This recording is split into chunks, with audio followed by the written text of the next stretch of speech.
Smell that? That's the smell of enemies to lovers, enemying to lovering.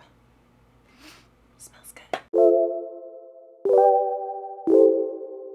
All right, I'm in a new filming location. I'm trying to get my office sort of set up here. I've got posters of 3 of my favorite things. We got John Wick, we got Twilight, we got Miss Taylor Swift. I'm ready to talk because I read 11 books in the month of June, which is more than I've ever read in a month. I know that a lot of people on this app, on BookTube, they're reading like 20 plus books a month. Couldn't be me, but it might be me because I'm competitive with myself. And I never thought I would read 11 books in a month, but here we are. I've read 11 books, and I would love to tell you about them because I obviously did this for TikTok and for Instagram, and I'm capped at like a much shorter limit. So I can't wait to talk. First up, Everyone on This Train is a Suspect, which is the sequel to Everyone in My Family Has Killed Someone, which I read in like January, February by Benjamin Stevenson. Funny enough, like one of the only book series that I have written by a man. I don't know why, I just don't love male authors. Maybe I shouldn't say that. I haven't read a lot of male authors, and I don't think it's intentional. I just gravitate more towards women and the stories that they're writing. Plus, I am not about to read a romance written by a man, okay?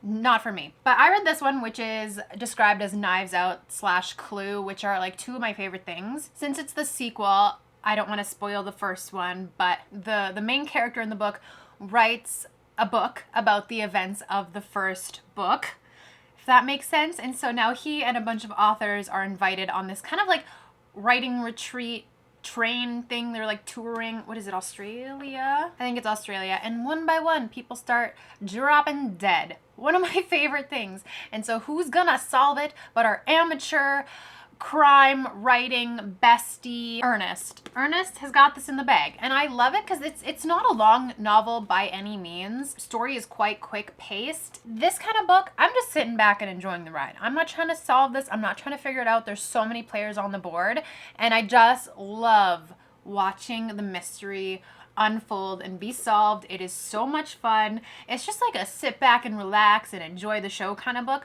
which I really like. I'm giving this one 4 out of 5 stars. So good. I think I gave the first one 4 out of 5 stars too. Like, these are just such good books and I love it. This is kind of like a no-brainer. Every time he releases a new book, I'm going to purchase it, especially if it's in this series. I think they're really good. Next, I read Earls Trip by Jenny Holiday. This is my first Jenny Holiday book, but it was cute. It was sweet. It's a Regency era romance, like friends to lover, childhood friends to lovers, which friends to lovers in general isn't always my forte. Like it's cute, it's fine. There's nothing wrong with it. It's just like not my favorite thing, as can be told by my enemies to lovers candle, which I just realized was right beside my plant. It's fine. Okay, so Olive and Clementine are sisters. Archie, Simon, and Effie are our 3 guy characters. And so Olive was engaged to this guy who was just like awful. And so she called off the wedding, and then her sister is like, in order to like save face, is kind of like, I'll marry him. And so they go off, and Olive is like, I have to go and save my sister because this guy is terrible. And then after a series of events, our 5 main characters, 2 girls, their sisters, and 3 best friends, they end up at kind of like this secluded mansion for about a week. Our main guy character, Archibald, and the 2 sisters kind of grew up together. They're childhood friends, and the older sister and him kind of got something going on. They're besties, and so they kind of develop feelings for each other over the period of this trip. I thought it was fine. I'm giving it like 2.75 stars just because I don't think that this is my vibe. Nothing wrong with this book. It was cute. It was sweet. It was short. It was nice, but it didn't really grind my gears. No, that's a bad thing. It didn't really like rev my engines in an exciting way. Like I wasn't super attached or detached to the characters in the story. I don't know. It was just kind of like so as is. It was what it needed to be. I'm sure that people who love kind of Regency era or like historical fiction romance love this book, but it just wasn't like my vibe. So, and that's fine. That's fine. There's nothing wrong with it. If it's your vibe, it's your vibe. It wasn't mine. I'm sorry. Okay, next I read Lark, which is a fantasy book, and I I'm a real hoe for fantasy books. I love them. I eat them up. I just love the stereotypicalness of them. I love fays and fairies and magic. I love people with powers. I love just all these sorts of worlds. I love world building in fantasy novels. And because of that, I should have loved this one. I feel really mean every time I talk about it, but I did not like this book at all. The internet loves this book, and to each their own, right? Like, I would never yuck somebody's yum, because there's definitely books on the internet that I love, and when people are talking trash about them, I take it personally, okay? So I understand, and I'm not trying to do that at all, because this definitely has an audience. It is a #1 New York Times bestseller. There's obviously an audience for this. It wasn't me. I felt, okay, I don't know how to talk about this in a concise matter that's going to make sense. This was 400 pages. The first 200, I didn't know what the heck was going on. Now, as I said, in a fantasy novel, especially the first one in a series, there's going to be world building. I expect that. I anticipate it. It can be done well. It can be done poorly, because tell me why I was imagining these islands as different planets in the sky. Again, might be a me problem, but I didn't imagine this happening on like one piece of land, maybe separated by water. It was like each individual island was a planet. So the thing is there's different like sections of people. So there's the wilding, and they have like wilderness/animal powers. There's the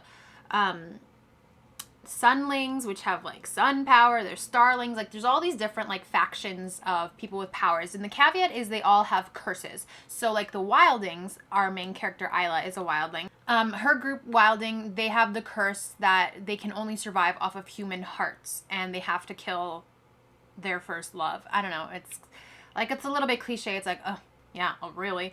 The sunlings, I think, can't go out in the night or in the day. And then the night people, it's like the opposite. The starlings, I think they all die at like age 25. So like all of these groups have powers, but there is like a condition. There's curses. And so every 100 years, the rulers from each group get together on kind of like the main island, and they have to figure out how to break the curse. And I don't know why it's taken so long and nobody can seem to figure it out, but I digress. So we pick up there with Isla going to this island to help break the curse, and she meets Oro is the king, and Grimm is a nightshade, I think is his type. And there's supposed to be a little bit of a love triangle there, but at no point did I believe the chemistry between any of the characters. I was not rooting for Isla to be with either or. There was definitely more so with Grimm rather than Oro, and so it's like I could tell what the author was trying to do, but I was not sold on it. There was like some flirting, there was a little bit of like banter, maybe a little bit of tension, but not believable enough that I was ever rooting for them to be together. And like I said, the first like 200, maybe even 300 pages, it felt like nothing was happening. Absolutely nothing was happening. And like our big thing is like, oh, Isla doesn't have powers. Does that sound familiar to another book that recently came out? Actually, that came out in the same year. I felt like this felt not only like a first draft, but that it was borrowing tropes and plot points from other fantasy books like Powerless, which I didn't love Powerless either. And some of it felt very Sarah J. Maas, like Court of Thorns and Roses. Like there were parts of it where I was like, I have literally read this before. The pacing was off. Like half of this was so unnecessary. And then like the last 30, maybe 50 pages was just like reveal after reveal after reveal. It was like we needed to spread this out more so that the book could have been more digestible, but rather it was like we're doing nothing, and then suddenly it's like huge info dump and plot twists and etc. etc. I will say, despite my best interest, there was just enough in like those last couple of pages where I was like, I'm interested. I kind of want to see what happens next. And so let me do this first. I'm giving this one a 2.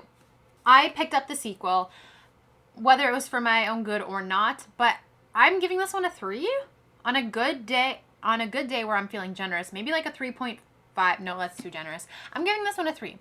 This felt a lot better by like a long shot. There was a lot of like flashbacks to before the events of this book. So that put things into context, that helped build some of those relationships, and it just helped things make a lot more sense. But I don't feel like we had to waste 200 pages of this book when we could have added some of this into this.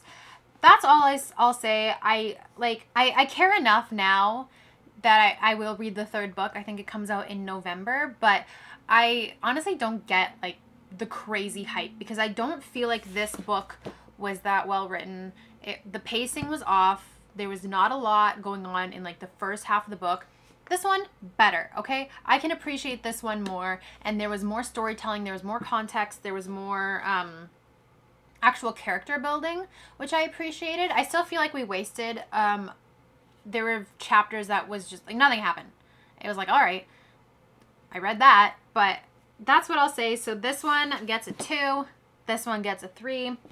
We'll see if maybe book number 3 can be a 4. Maybe it'll just go up star by star. Then I read 3 books, all with summer in the title. I read This Summer Will Be Different by Carly Fortune. I read Meet Me at the Lake earlier this year by her, and it's cute. I'm giving it a 3. It's a cute little love story. It wasn't exponentially like deep or groundbreaking, but it is exactly kind of what like a beach read, a summer read would entail. So our main character, Lucy, is best friends with Bridget, and Bridget grew up in Nova Scotia, and so Lucy and Bridget would often go home to Nova Scotia for the summer to spend time with her family at their cabin, whatever.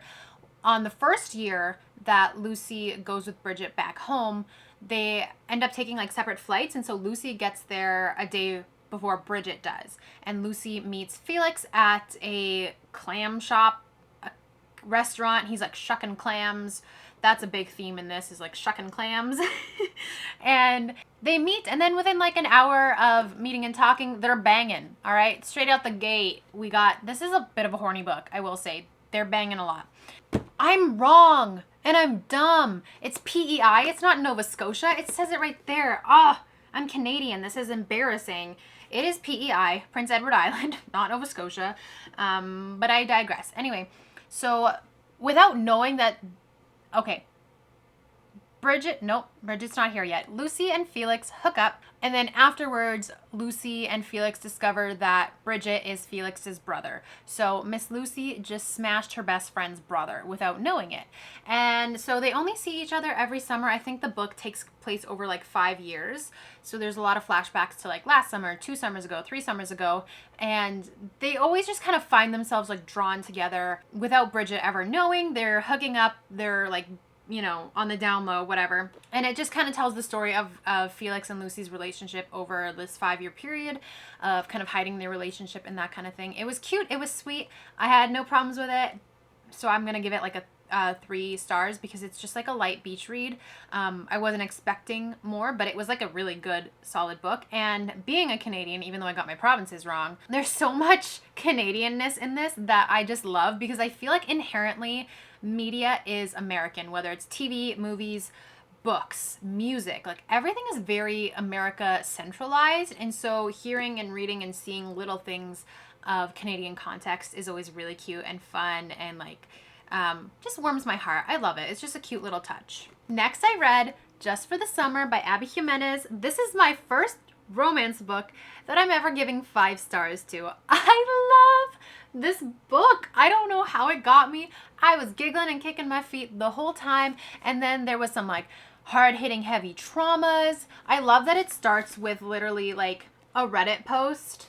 And so our 2 main characters, Justin and Emma, they both have kind of this curse where whenever they date somebody and break up, that person goes on to meet the person they're going to marry next. So Justin had dated this woman for, I think, a couple months. It was nothing serious, but they broke up, and then she got together with his best friend and they hit it off and got married. So it's kind of this joke of like whoever they date goes on to marry, to find the person they're going to marry next. And so they kind of meet up and they're like, hey, we both have this curse. Like, what if we date each other for a little bit of time, break up, theoretically, the next person that we date is going to be the one. They kind of think that their curse can cancel out. So they meet up and they kind of like, they're friends under this like fake dating, but not in like the traditional sense, but they're like, we're gonna go on a couple of dates, we have to share a kiss, and then we'll break up and it'll be good. Obviously, that doesn't happen. It was just a beautifully told story. I thought it was so cute. Like I said, I was giggling and kicking my feet. I was like, how on earth is this the most adorable thing I've ever read? Meanwhile, Emma's got like hard-hitting trauma from her mom, so I was able to relate to that. I was like, wow, I'm being like told on the paper here. And then Justin's got his own thing, and I love the balance of, I love light fluffy romance that makes me like giggle at words on a page, and then it's like, oh yeah, these are complex characters with hard-hitting trauma, here's how they're dealing with it. So I gave this one 5 stars. I've never read an Abby Jimenez book. The girlies on the internet tell me she's phenomenal, and I'm inclined to agree because I loved every second of this. It was so good. And then we take a dark turn. Bad Summer People, 1 star. I don't like this book at all. I didn't enjoy this book. Thank goodness it was just over 200 pages, I think. Well, like 250 pages. Thank goodness I read it in a day and I was done, because I do not DNF a book. I couldn't for the life of me. I don't know why. I just can't. I have to finish books that I start, because what if they redeem themselves? This one did not. The synopsis is very much like, oh, these rich people, they're going to their summer vacation homes on Fire Island. They go there every summer, and then blah, blah, blah. A body is discovered face down on the side of a boardwalk. And so that kind of feels like the hook to me. That kind of feels like, oh, we've got a mystery. I swear I was 3/4 into this book before that ever came up. The prologue opens with somebody finding the body, and then we don't mention it again until 3/4 into the book. It was like an afterthought. Really, it was just rich people being jerks to each other and like sleeping with everyone's husband and wife, and everybody was cheating on each other, and it was not good. Like, this is described as like delicious, such gossipy, naughty fun, cancel all plans while reading. No, I couldn't wait to be done. This, and again, I'm sorry, I hate to yuck anybody's yum, because I'm sure obviously there's an audience for everything. And so I'm sure this was somebody's favorite book. I want you to have that. I want you to have fun. I didn't. I really just couldn't get done with this soon enough. It was not good. If there was ever a book to DNF, it would have been this one, because like it was just not enough going on. It was literally just everybody being jerks to each other, and then, oh, body. And then it's just like, it's mentioned, and then like we move on. And that was it. So like, I didn't know what the point of this book was. I didn't like it. Sorry. Next, I read a trilogy. I read The Cruel Prince, The Wicked King, The Queen of Nothing.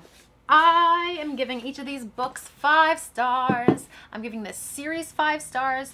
Oh boy, it is everything I want in a fantasy series. I love this. It was like, okay, all right, I gotta explain myself. Jude and Taryn are twin sisters, and they have an older sister named Vivian. And Vivian is her mother. Okay, I'm so not good at this. I'm just gonna read the back. Jude was 7 when her parents were murdered, and she and her 2 sisters were stolen away to live in the treacherous High Court of Fairy. 10 years later, Jude wants nothing more than to belong there, but many of the Fae despise humans, especially Prince Carden, the youngest and wickedest son of the High King. To win a place at the court, Jude must defy him and face the consequences. So, okay, so the siblings' mom was married to a guy in the High Court of Fairyland, and she became pregnant with his daughter, and she decided to flee because she fell in love with somebody else, and she did not want to be there anymore, which is fair. And so she fakes her own death, and she leaves Fairy to go live in the mortal world with her new guy.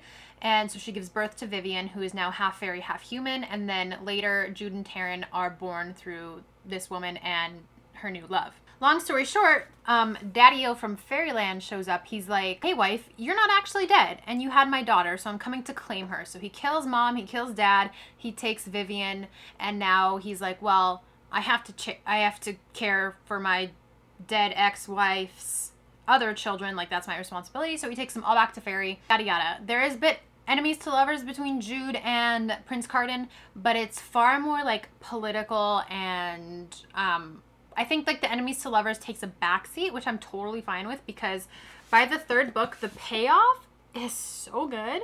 It's a long journey to get there. It didn't feel long because I read all of this in a week. Yeah, very political, and I've never, like, all of the kind of fantasy books that I've read have never really had fairy worlds built like this, like really weird creatures. Like Prince Carden has a tail, which I know is controversial on the internet. I chose to ignore it. But they're just like not in like something like A Court of Thorns and Roses. It's like, yes, they have like pointed ears when the Fae have pointed ears and they have powers, but other than that, they're pretty much like human.